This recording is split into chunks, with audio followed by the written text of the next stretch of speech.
आप देख रहे हैं सिटी 24 न्यूज़ चैनल।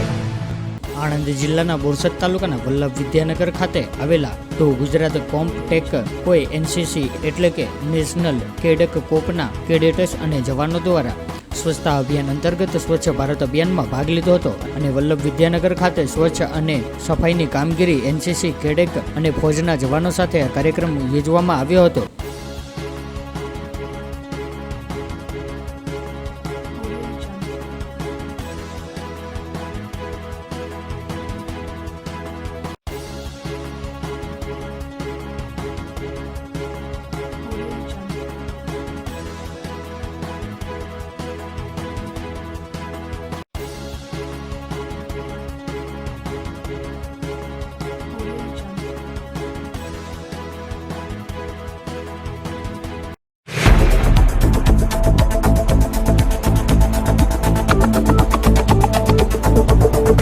आप देख रहे हैं सिटी 24 न्यूज़ चैनल।